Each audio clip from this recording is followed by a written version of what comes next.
Very good morning. मेरा नाम है राजकुमार यादव और आज हम स्टार्ट करने जा रहे हैं हमारा थर्ड चैप्टर क्लास 9 का, जिसका नाम है परमाणु एवं अणु, एटम्स एंड मॉलिक्यूल्स। इस चैप्टर में हम देख लेते हैं हमारे टॉपिक्स। तो हमारे टॉपिक्स हैं, सबसे पहले आप देख सकते हैं परमाणु एवं अणु। दूसरा टॉपिक है हमारा रासायनिक संयोजन के नियम। हम इसमें पढ़ने जा रहे हैं कि कौन कौन से रासायनिक संयोजन के नियम पढ़ेंगे, कि जो सरल यौगिक रहते हैं उनकी कौन कौन सूत्र होते हैं, जैसे NaCl वगैरह हुआ। ठीक है। उसके अतिरिक्त हम चौथे टॉपिक में पढ़ेंगे कि परमाणु द्रव्यमान क्या कहलाते हैं। ठीक है। पांचवें टॉपिक में हम पढ़ने जा रहे हैं तत्व क्या कहलाते हैं। जो हमारा छठवां टॉपिक रहेगा वो रहेगा यौगिक क्या कहलाते हैं, और सातवां टॉपिक हमारा रहेगा आयन क्या कहलाते हैं। ठीक है। एक टॉपिक में हम आणविक द्रव्यमान और मूल संकल्पना क्या कहलाती है, आणविक द्रव्यमान एवं मूल संकल्पना क्या कहलाती है। तो आपने हमारे टॉपिक देख लिए होंगे। चलिए अब हम अपने जो टॉपिक हैं वो एक एक करके स्टार्ट कर दें। सबसे पहले हम बात करेंगे, जो हमारा पहला टॉपिक है परमाणु एवं अणु। मतलब हमें ये बताना है कि परमाणु और अणु क्या कहलाता है। सबसे पहले देख लीजिए, जो परमाणु रहता है वो पदार्थ का सबसे छोटा कण होता है। ठीक है। जब बहुत सारे परमाणु आपस में मिलते हैं तो वे अणु का निर्माण करते हैं। आई विश सारी चीज़ें क्लियर हो गई होंगी। चलिए इनकी स्लाइड में एक बार देख लेते हैं कि स्लाइड में क्या क्या सूरत। सबसे पहले परमाणु देख लेते हैं। तो परमाणु शब्द का, अब जो परमाणु हम देखेंगे तो यहाँ पे देख सकते हैं, परमाणु शब्द का मूल अर्थ वह कण जिसे छोटे कणों में विभाजित नहीं है। मतलब इसे हम क्या कर सकते हैं, छोटे कणों में विभाजित नहीं किए कर सकते। ठीक है। लेकिन आधुनिक जो वैज्ञानिक ने जो प्रयोग किए हैं उससे ये पता चला है कि जो परमाणु रहता है उसको हम और छोटे भागों में बांट सकते हैं। जैसे कुछ उदाहरण ले सकते हैं हम, इलेक्ट्रॉन्स, प्रोटॉन्स, न्यूट्रॉन्स। ये क्या है कि परमाणु के संगठक कण है। अब हमारा जो अगला टॉपिक है वो है हमारा अणु। तो जान लेते हैं अणु क्या कहलाता है। तो जल्दी से देख लेते हैं अणु क्या कहलाता है। अभी हमने पहले आपको डिस्कस कर चुके हैं कि अणु क्या होता है। जो परमाणुओं के समूह रहता है उसे हम अणु बोलते हैं। ठीक है। तो आप देख सकते हैं यहाँ पे ये अणु है। तो अणु पदार्थ का क्या है, छोटा कण है। छोटा कण है मतलब क्या है कि जब बहुत सारे परमाणु आपस में मिलते हैं तो वो एक अणु का निर्माण करते हैं। जैसे हम एक उदाहरण के लिए हम समझा दें आपको, H2O। तो H2 क्या है, ये वाटर का एक अणु है। ठीक है। जब बहुत सारे वाटर के अणु आपस में मिलते हैं तो वो जल का निर्माण करते हैं। ठीक है। अब इसके अतिरिक्त जो एक बात जानना जरूरी है कि जो अणु रहते हैं वो किसी प्रकार की रिएक्शन में पार्टिसिपेट नहीं करते। ठीक है। अब रासायनिक अणु दो या दो से अधिक एक ही प्रकार के अलग अलग प्रकार के जो परमाणु रहते हैं वो मिलकर बनाते हैं। जैसे अलग अलग से हमारा मतलब, जैसे यहाँ पे एक H दिख रहा होगा, हाइड्रोजन दिख रहा होगा, दूसरा क्या है, ऑक्सीजन। ये बोथ क्या है, डिफरेंट टाइप्स के परमाणु हैं। ठीक है। ये आपस में मिलकर किसका निर्माण कर रहे हैं, ये निर्माण कर रहे हैं जल का निर्माण कर रहे हैं। ठीक है। तो डिफरेंट टाइप के जो परमाणु रहते हैं वो एक अणु का निर्माण करते हैं। जैसे कि यहाँ पे आप वाटर देख सकते हैं। ठीक है। तो वाटर में क्या है, अलग अलग प्रकार की जो गैसें हैं, हाइड्रोजन और ऑक्सीजन, वो जल का निर्माण करते हैं। आई विश सारी चीज़ें क्लियर हो गई होंगी। आप देख सकते हैं यहाँ पे कुछ डायग्राम आपको दिख रहे होंगे, और एक उदाहरण ले सकते हैं हम, जैसे साधारण चीनी का जो अणु है, इसमें क्या है कि 12 कार्बन के जो परमाणु रहते हैं वो कैसे होते हैं, ब्लैक होते हैं, और 22 हाइड्रोजन होते हैं। इसके अतिरिक्त यहाँ पे ऑक्सीजन के भी 11 होते हैं जो कि लाल कलर में प्रेजेंट आपको दिख रहे होंगे सामने। ठीक है। चलिए अब हम नेक्स्ट आगे बढ़ते हैं। तो अब हमारा है रासायनिक संयोजन के नियम। तो हमें ये बताना है कि कौन कौन से रासायनिक संयोजन के नियम रहते हैं। रासायनिक संयोजन के जो नियम रहते हैं वो अति आवश्यक होते हैं। इनके बेस पे ही हम डिसाइड करते हैं कि किस तरीके की रिएक्शन चल रही है। ठीक है। किस तरीके से आपका मॉलिक्यूलर है या वो अणु है। ठीक है। तो चलिए देखते हैं हमारे कौन कौन से हैं। तो सबसे पहले आप देख सकते हैं यहाँ पे, आप देख सकते हैं पहला है हमारा द्रव्यमान संरक्षण का नियम, दूसरा है स्थिर अनुपात का नियम, तीसरा है गुणोत्तर अनुपात का नियम, चौथा है हमारा गैलुसैक का गैसीय आयतन का नियम, और पांचवा है हमारा अवोगाद्रो का नियम, और छठवां एक सिद्धांत पढ़ेंगे जो कि डाल्टन का परमाणु सिद्धांत। ठीक है। ये सारी चीजें आपको क्लियर हो गई होंगी। ये सारे हमारे रासायनिक संयोजन के नियम है। चलिए आगे बढ़ते हैं। तो पहला हमारा नियम है द्रव्यमान संरक्षण का नियम। अब आप सोच रहे होंगे कि द्रव्यमान संरक्षण का नियम क्या कहलाता है। ठीक है। तो पदार्थ को ना तो हम नष्ट कर सकते हैं ना ही उत्पन्न कर सकते, इसे क्या कर सकते हैं, केवल एक रूप से दूसरे रूप में ही बदल सकते हैं। ठीक है। मतलब क्या है कि कोई भी पदार्थ है उसको हम कभी भी नष्ट नहीं कर सकते। जो आपका यूनिवर्स रहता है उसमें वो पदार्थ हमेशा प्रेजेंट रहेगा। ठीक है। केवल उसका फॉर्म चेंज होगा। ठीक है। तो चलिए देखते इसको आगे अच्छी तरीके से क्लियर हो जाए। तो ऊर्जा संरक्षण का नियम आप देख सकते हैं यहाँ पे। ऊर्जा संरक्षण का नियम भौतिकी का एक प्रयोग आधारित नियम है। सबसे पहले जो ऊर्जा संरक्षण का नियम है वो भौतिकी का एक प्रयोग आधारित नियम है, ठीक है। किसी अयुक्त निकाय मतलब कोई भी सिस्टम है उसकी जो कुल ऊर्जा रहती है वो क्या होती है, हमेशा नियत रहती है। अर्थात हम क्या कर सकते हैं, जो ऊर्जा रहता है उसे ना तो हम नष्ट कर सकते हो ना ही उत्पन्न कर सकते हैं, वो हमेशा कैसी रहेगी, कांस्टेंट रहेगी, ठीक है। जैसे कि हम कुछ उदाहरण लेते हैं, जैसे कार्बन है और प्लस ओ, ये दोनों रिएक्शन कर रहे हैं तो क्या बना रहे हैं यहाँ पे, CO2 बना रहा है, ठीक है। अब इसके अतिरिक्त क्या होगा कि जो कुछ इसमें पदार्थ रहेगा वो इस फॉर्म में बाहर भी निकल जाएगा, ठीक है। तो आप देख सकते हैं कार्बन ऑक्सीजन के साथ रिएक्शन कर रहा है और क्या बना रहा है, CO2 गैस बना रहा है या कार्बन डाइऑक्साइड गैस बन रहा है, ठीक है। एरो बाहर साइड इसलिए शो हो रहा है क्योंकि जो कार्बन डाइऑक्साइड रहेगी वो सीधी सी बात है बाहर चली जाएगी, ठीक है। तो आगे बढ़ते हैं हम, हमारा नेक्स्ट टॉपिक है स्थिर अनुपात का नियम। तो जान लेते हैं स्थिर अनुपात का नियम क्या कहलाता है। तो स्थिर अनुपात का नियम का प्रतिपादन सबसे पहले किसने किया था, प्राउस्ट ने किया था। तो प्राउस्ट भैया ने बताया था कि रासायनिक यौगिक में जो उसके अवयवी तत्व रहते हैं उनके भारों का जो अनुपात रहता है वो क्या होता है, एक अनुपात में रहता है। जैसे कि हम उदाहरण ले लें कि हम यहाँ पे उदाहरण देख सकते हैं, आप यहाँ पर उदाहरण देख सकते हैं कि हम ले रहे हैं एक हाइड्रोजन ले रहे हैं और एक ऑक्सीजन ले रहे हैं। हमने लिया हाइड्रोजन और एक ऑक्सीजन लिया, इनके जो भारों का अनुपात वो क्या है, 1:1:8 होता है। इनके भारों का जो अनुपात रहता है वो 1:8 रहता है। कैसे, आप देख सकते हैं जैसे ऑक्सीजन रहता है तो ऑक्सीजन का एटॉमिक मास होता है 16, ठीक है। और जो आपका हाइड्रोजन रहता है इसका क्या होता है, हाइड्रोजन का होता है 2। अगर हम इसका रेशियो निकालें H2 तो देखो सबसे पहले ये आएगा 2:16। अब हम इसे और सरल अनुपात में लिख सकते हैं तो हम इसे लिख सकते हैं 1:8, ठीक है। आई विश सारी चीज़ें क्लियर हो गई होंगी।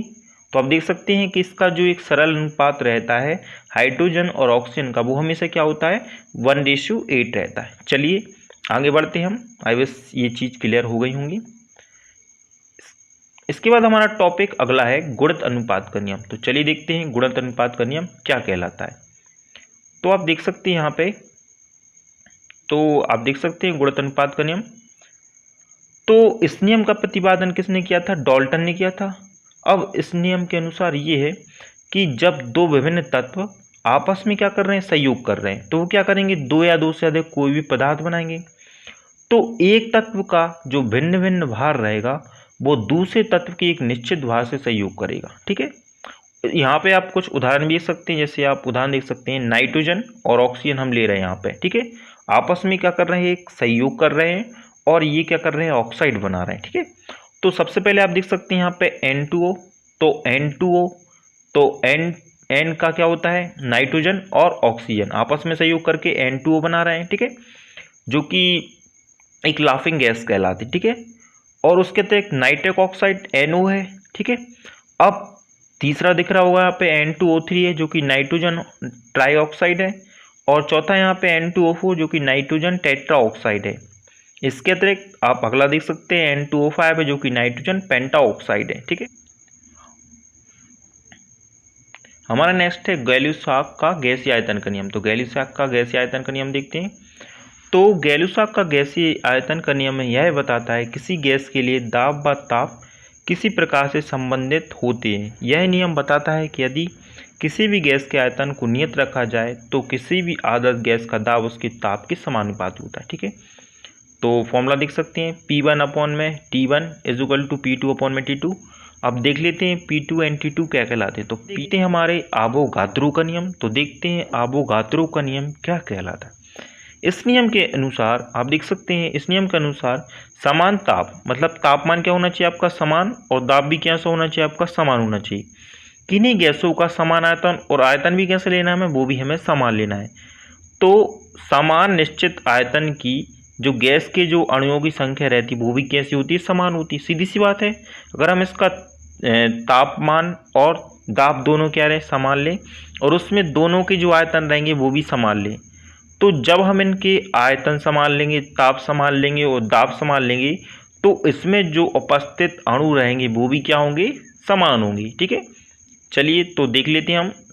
तो यहाँ पे आप एक फॉर्मूला देख सकते हैं, V क्या है यहाँ पे, V कहलाता है आपका आयतन कहलाता है। ठीक है, V कहलाता है आपका आयतन, आप देख सकते हैं V आपका आयतन है। ठीक है, तो V आयतन है, और जो आपके N रहता है, N को क्या बोलते हैं, N बराबर होता है आपके, N बराबर आपको इसे बोल सकते हैं अणुओं की संख्या, ये कहलाती है आपकी अणुओं की संख्या कहलाती है। ठीक है, तो जो आयतन रहता है वो उसमें उपस्थित जो अणु रहते हैं उसके बराबर होता है, लेकिन कंडीशन क्या होनी चाहिए, इनकी ताप और दाब कैसे होने चाहिए, दोनों के समान होना चाहिए, और जो दोनों गैस आप ले रहे हैं उनके आयतन भी समान होने चाहिए। ठीक है, यहाँ पे हमने क्या किया है कि जब समानुपात का एक चिन्ह हटाते हैं तो हम क्या कहते हैं, एक समानुपातिक स्थिरांक ले लेते हैं। तो हम क्या कर रहे हैं यहाँ पे, जो हमारा समानुपातिक स्थिरांक है उसे हम क्या ले रहे हैं, के ले रहे हैं। ठीक है, तो समानुपातिक स्थिरांक जैसे आपको मालूम है कि अगर ये किसी भी फॉर्मूले में आता है तो उसका उस फॉर्मूले पे कुछ भी फर्क नहीं पड़ता है, क्योंकि इसका मान जो रहता है वो काफ़ी नगण्य होता है। ठीक है, चलिए हम आगे बढ़ते हैं। तो अब हमारा जो अगला है वो है डाल्टन का परमाणु सिद्धांत। तो देखते हैं डाल्टन का परमाणु सिद्धांत क्या कहलाता है। तो प्रत्येक तत्व, अब सबसे पहले डाल्टन के जो मुख्य बिंदु है उसी की बेस से हम सारे सिद्धांत को समझ सकते हैं। जैसे कि जो प्रत्येक तत्व अति सूक्ष्म, सबसे पहले क्या बोला है, अति सूक्ष्म, मतलब कोई भी तत्व है वो काफ़ी छोटे छोटे कणों से मिलकर बना होता है, जिन्हें हम क्या बोलते हैं, जिन्हें बोलते हैं हम परमाणु। ठीक है, जैसा कि आपको ज्ञात होगा जो परमाणु रहता है वो पदार्थ का सबसे सूक्ष्मतम कण होता है। सेकेंड पॉइंट बता रहे हैं कि एक तत्व की परमाणु आकार तथा गुणों में समान होते हैं, मतलब एक ही तत्व के जो परमाणु रहते हैं वो आकार और गुणों में कैसे होते हैं, समान होते हैं, किंतु भिन्न भिन्न तत्वों के जो परमाणु रहते हैं वो कैसे होते हैं, भिन्न भिन्न होते हैं। अगर आपके परमाणुओं, अगर तत्व सभी, ठीक है, अब इसका थर्ड देख लेते हैं। तो भिन्न भिन्न तत्वों के परमाणु के गुण भी भिन्न होंगे। अगर भिन्न भिन्न तत्वों के परमाणु रहेंगे तो उनके गुण भी कैसे होंगे, भिन्न होंगे। अब परमाणु अविनाशी होता है। अविनाशी मतलब क्या है कि इसे हम ना तो उत्पन्न कर सकते और ना ही नष्ट कर सकते, ये ना ही न उत्पन्न होता है और ना ही ये नष्ट होता है। पांचवा पॉइंट है, तत्वों के परमाणु आपस में सहयोग करके क्या बनाते हैं, एक संयुक्त परमाणु बनाते हैं, तथा आधुनिक शब्दों में से संयुक्त परमाणु को हम क्या बोल सकते हैं, इसे हम बोल सकते हैं अणु बोल सकते हैं। ठीक है, अब छठवां पॉइंट में आप देख सकते हैं, तो यहाँ पे लिखा है कि बनने वाले संयुक्त परमाणु में परमाणुओं की आपेक्षिक संख्या और उनका प्रकार एक क्या होता है, निश्चित होता है, मतलब वो कभी भी बदलता नहीं है। अब सारी चीजें क्लियर हो गई होंगी। चलिए हम डिस्कस करते हैं विभिन्न प्रकार के सरल यौगिक के सूत्र।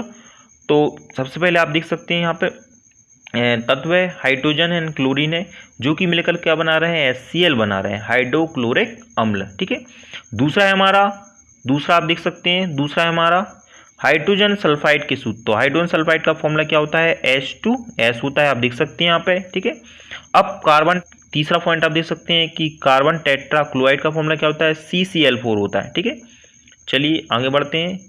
अब चलिए चौथा हमारा क्या है, चौथा आप देख सकते हैं मैग्नीशियम क्लोराइड। तो मैग्नीशियम क्लोराइड का फॉर्मूला क्या होता है, MgCl2 होता है।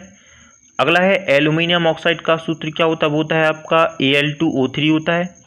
अब कैल्शियम ऑक्साइड का फॉर्मूले की बात करें तो वो क्या होता है आपका, कैल्शियम ऑक्साइड का फॉर्मूला, तो वो होता है CaO होता है। ठीक है, जैसे कि आपको मालूम होगा, यहाँ पे नहीं दिया लेकिन आप लिख सकते हैं, इसका फॉर्मूला क्या होता है, CaO होता है, कैल्शियम ऑक्साइड। चलिए आगे बढ़ते हैं। तो बहुपरमाणविक आयनों वाले यौगिक, अब जिनमें बहुपरमाणविक आयन होते हैं, जैसे कि आप फॉर्मूला देख सकते हैं यहाँ पे NaNO3, जिसे हम क्या बोलते हैं, सोडियम नाइट्रेट बोलते हैं।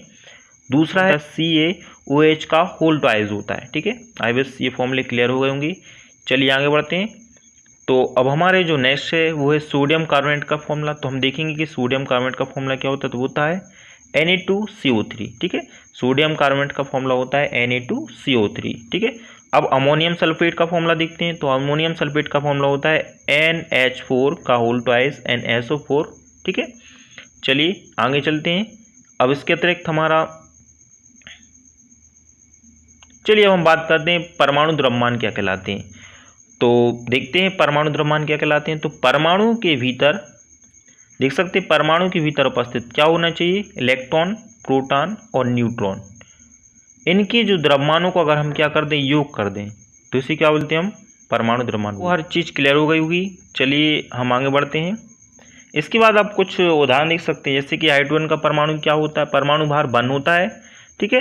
हीलियम का होता है 4 और लिथियम का होता है 6.94, जो कि हम समथिंग कितना लेके चलेंगे, वो हम चलेंगे 7 लेके चलेंगे, ठीक है। ये आप क्लियर हो गया, और इसका हम 7 लेके चलेंगे, और इसका कितना होगा 9 होगा, और इसका 1 होगा, और इसका कितना होगा 4 हो जाएगा। ये सारे क्या है, इसके परमाणु भार हैं, ठीक है। चलिए हम नेक्स्ट क्वेश्चन की तरफ बढ़ते हैं। तो इसके बाद हमारा जो अगला टॉपिक है वो तत्व। तो तत्व क्या कहलाता है देख लेते हैं। तो केवल एक ही प्रकार के परमाणुओं से बने, इनमें क्या होंगे, एक ही प्रकार के परमाणु रहेंगे, इन्हें क्या बोलते हैं, हम तत्व बोलते हैं। उदाहरण ले सकते हैं हाइड्रोजन, सिलिकॉन और कार्बन, ये कुछ इसके उदाहरण हैं। एक तत्व एक ऐसा पदार्थ है जिसके परमाणुओं में सभी प्रोटॉन समान है, मतलब इनके प्रोटॉन कैसे होंगे, समान होंगे। तत्व रासायनिक रूप से सबसे सरल पदार्थ है और इसलिए रासायनिक प्रतिक्रियाओं का उपयोग करके इन्हें तोड़ा नहीं जा सकता, मतलब इन्हें हम और नहीं तोड़ सकते कुछ, ठीक है। तो आप यहाँ पे प्रायोगिक टेबल में आप बहुत सारे उदाहरण देख सकते हैं। जैसे कि हम बात करें यहाँ पे आप यहाँ पे प्रायोगिक टेबल में देख सकते हैं अलग अलग प्रकार के यहाँ पे तत्व दिए गए हैं। जैसे हम बात करें यहाँ पे Zn मतलब जिंक होता है, N मतलब नाइट्रोजन होता है, P मतलब फास्फोरस होता है, As मतलब आर्सेनिक होता है, He मतलब हीलियम होता है, Ne मतलब नियोन होता है, Xe मतलब ज़ेनॉन होता है। आप यहाँ देख सकते हैं H फॉर हाइड्रोजन होता है, M फॉर मैग्नीशियम होता है, C का कैल्शियम होता है, ठीक है। ऐसे आप बहुत सारे देख सकते हैं यहाँ पे कि बहुत सारे जो आपके तत्व वो यहाँ पे प्रेजेंट है। प्रायोगिक टेबल में सारे तत्व रहते हैं, इसी के बेस पे हम इन तत्वों की स्टडीज करते हैं, ठीक है। इनमें कैसे गुण पाए जाते हैं, अगर हम राइट टू लेफ्ट जाएंगे तो उनके गुणों में क्या भिन्नता आएगी, अप टू डाउन जाएंगे तो उनके गुणों में क्या भिन्नता आएगी, ये सारी हम इस प्रायोगिक टेबल में देखते हैं। चलिए ये वाली चीज़ क्लियर हो गई होंगी। चलिए हम आगे बढ़ते हैं। तो इसके बाद हमारा जो अगला टॉपिक है वो हमारा यौगिक। तो देखते हैं यौगिक क्या कहलाते हैं। तो यौगिक देख सकते हैं आपके 2 या 2 से अधिक तत्व या पदार्थ जब एक निश्चित भार के अनुपात में रासायनिक क्रिया करके या रासायनिक बंधों द्वारा जुड़कर एक नए पदार्थ का निर्माण करते हैं, तो इस प्रकार बने इस नए पदार्थ को यौगिक कहते हैं, ठीक है। जैसे उदाहरण दे सकते हैं हम कुछ यौगिक के, जैसे गंधक का अम्ल और साधारण नमक, ये क्या है यौगिक की कुछ उदाहरण है, ठीक है। अब इस क्लियर हो गया होगा। चलिए आगे बढ़ते हैं। अब यहाँ पे हम बात डिस्कस करेंगे कि आयन क्या कहलाते हैं। तो आप देख सकते हैं आयन, तो ये आयन देख सकते हैं आप। तो आयन ऐसे परमाणु या अणु हैं जिसमें इलेक्ट्रॉनों और प्रोटॉनों की जो संख्या रहती है वो कैसे होती है, समान होती है। इससे आयन में विद्युत आवेश, अब इससे क्या होता है, इसमें चार्ज आ जाता है। उनकी तादाद अगर प्रोटॉन से ज़्यादा होगी तो ऋणात्मक आएगा, अगर इलेक्ट्रॉनों की तादाद प्रोटॉन से कम होगी तो क्या आएगा, आपका धनात्मक आवेश आएगा, ठीक है। अब ये चीज़ें क्लियर हो गई होंगी। चलिए आगे बढ़ते हैं। हम डिस्कस करेंगे मूल संकल्पना एवं आणविक द्रव्यमान। तो देखते हैं मूल संकल्पना और आणविक द्रव्यमान क्या कहलाता है। सबसे पहले हम डिस्कस करेंगे मूल संकल्पना के बारे में, ठीक है। तो चलिए देखते हैं मूल संकल्पना क्या कहलाती है। तो मूल संकल्पना एक रासायनिक अभिक्रिया समीकरण से अभिक्रिया में भाग लेने वाले परमाणु अथवा अणुओं की संख्या सीधे प्राप्त हो जाती। किसी भी स्पीशीज परमाणु, अणु, आयन अथवा कण की एक मूल में मात्राओं की वह संख्या है जो ग्राम में उसके परमाणु अथवा आणविक द्रव्यमान के बराबर होती है, ठीक है। मतलब ये क्या होती है, जो संख्या रहती है वो परमाणु या जो उसके आणविक द्रव्यमान रहते हैं उसके बराबर होती है, ठीक है। चलिए आगे बढ़ते हैं। यहाँ पे दूसरी चीज़ हमें डिस्कस करनी है कि आणविक द्रव्यमान क्या कहलाता है। तो देखते हैं आणविक द्रव्यमान क्या कहलाता है। किसी अणु में उपस्थित सभी परमाणुओं के द्रव्यमानों का योग अणु का द्रव्यमान कहलाता है, अर्थात आणविक द्रव्यमान कहलाता है। चूँकि किसी पदार्थ के अणु का द्रव्यमान उसके सभी संगठक परमाणु का द्रव्यमान होता है, अतः आणविक द्रव्यमान भी परमाणु द्रव्यमान की तरह सापेक्ष होता है, ठीक है। जैसे हम बात करें कि हम कुछ उदाहरण देख सकते हैं कि चलिए तो यहाँ पे कुछ हम देख लेते हैं। यहाँ पे जैसे कि हम बात करें H2O, तो H2O का जो आणविक द्रव्यमान रहता है, सबसे पहले हाइड्रोजन का कितना होता है, हाइड्रोजन का भार होता है 1। अब चूंकि यहाँ पे हाइड्रोजन कितनी प्रेजेंट है 2, तो यहाँ पे 2 से मल्टीप्लाई कर देंगे और प्लस करके क्या लिख देंगे हम यहाँ पे, ऑक्सीजन का होता है 16, ठीक है। 1 का 2 से मल्टीप्लाई कर देंगे तो 2 हो जाएगा प्लस 16, ठीक है। अब 16 में 2 हम अगर ऐड करेंगे तो हमारा कितना आ जाएगा, 18 आ जाएगा। अतः जो आपका वाटर रहता है उसका जो आणविक द्रव्यमान रहता है वो कितना होता है, आपका 18 होता है, ठीक है। अब इस क्लियर हो गई होंगी चीज़ें। चलिए आगे बढ़ते हैं। चलिए अब हम बात करेंगे अणुभार के उदाहरण। कुछ अभी हमने जो आपको एक करके दिखाया, इसी तरीके से हम कुछ अणुभार के और उदाहरण करके दिखाते हैं, ठीक है। तो चलिए एक और देख लेते हैं। चलिए कुछ उदाहरण देख लेते हैं हम यहाँ पे अणुभार के। तो फर्स्ट करके देख लेते हैं। हमने H2O का बता ही दिया है। H2O का कितना है आपका 18 आया है। अब इसके कुछ उदाहरण देख लेते हैं। जैसे कि यहाँ पे H2 का कितना होता है, H2 का आप देख सकते हैं। तो H2 का यहाँ पे आप H2 का देख सकते हैं, तो यहाँ हो सकता है 2। अब O2 का देखेंगे तो O2 का कितना होता है 32, 16 इसका एटॉमिक वेट होता है ऑक्सीजन का, और चूंकि यहाँ पे 2% इसलिए क्या हो जाएगा आपका 32 हो जाएगा। चलिए आगे बढ़ते हैं। अब यहाँ पे Cl2 यानी कि हम क्लोरीन का देख रहे हैं। तो क्लोरीन का आप देख सकते हैं, क्लोरीन का क्या होता है। सबसे पहले ये देखिए कि क्लोरीन का एक किसके इक्वल होता है, तो देखते हैं अपन। तो सबसे पहले क्लोरीन का हो जाएगा 35.5 मल्टीप्लाई 2 5 10 का 0, 1 कैरी, 2 5 10 111 एंड 1 कैरी फिर अगेन, एंड 2 3 6 एंड 1 7, और यहाँ पे एक पॉइंट है तो यहाँ पे दशमलव आ जाएगा। तो कितना आएगा आपका 71 आ जाएगा। तो आप चीज़ क्लियर हो गई होंगी, ठीक है। उसके अतिरिक्त यहाँ पर जो CO2 है, तो कार्बन का कितना होता है, कार्बन का होता है आपका 12 प्लस। अब यहाँ पे चूंकि O कितने यहाँ पे 2 है, तो एक का 16 होता है, 2 का कितना हो जाएगा 32 हो जाएगा। तो कितना आ गया आपका ये 44 आ गया, ठीक है। आई बस क्लियर हो गया होगा। चलिए आगे देखते हैं। अब बात करेंगे हम CH4 की। तो CH4 का आप देख सकते हैं, तो कार्बन का होता है सबसे पहले 12 प्लस, हाइड्रोजन कितना होता है 1। अब चूंकि यहाँ पे 4% है तो 4 से मल्टीप्लाई कर देंगे, मतलब क्या हो जाएगा आपका 4 हो जाएगा। तो 12 में 4 प्लस कर देंगे, कितना हो जाएगा आपका 16 आ जाएगा। 16 कितना होता है CH4 का होता है, ठीक है। मेथेन का होता है 16, ठीक है। इसी के साथ ही हमारा वीडियो लेक्चर फिनिश होता है। आई विश आपको सारी चीज़ें क्लियर हो गई होंगी।